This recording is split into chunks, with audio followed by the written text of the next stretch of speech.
来自日本的香港抗争艺术团队举办头一届香港自由艺术奖，巡回头一站就办伫咧咱台北，展出香港的创作者透过艺术来表达对自由的愿望。创作自由无罪，创作自由无罪，言论自由无罪。来自日本的香港抗争艺术团队办第一届香港自由艺术奖，世界巡回第一站竟伫台北济南教会办10天嘅展览。 互伫海外的香港创作者透过艺术来表达因对自由的愿望。艺术作为表达个人情感还有反抗的武器，是非常重要的。希望有一天，这些作品不但在海外，但是可以回到香港。中国这个集权的扩张，它对于人权的打压。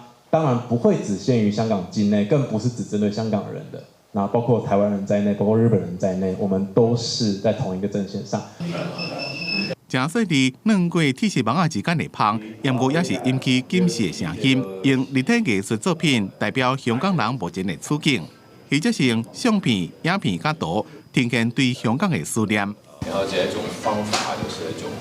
在街头。伫最近宣布流亡加拿大，和港府下令重新追捕的前香港政治成员周庭，伫接受 NHK 专访时阵讲，伊正担心中国伫全世界部署的秘密警察，对于家己的人身安全，伊感到正不安。即马移居伫日本的香港前区议员叶金良讲，伊有这种感受。 我自己也有经历过，就是在日本办展览的时候，中共就用很多的方法，就是要去监视我们，一定会有这个担忧。世界各国的政府都一定要正视这个问题。叶建良也讲到，伫最近一个和香港政府判刑的反送中示威者，伫电视上被认罪，想要和香港人唔敢发出声音。 所以呼吁海内外支持民主自由的人士，应该继续关心，做伙团结，为香港发出声音。记者综合报道。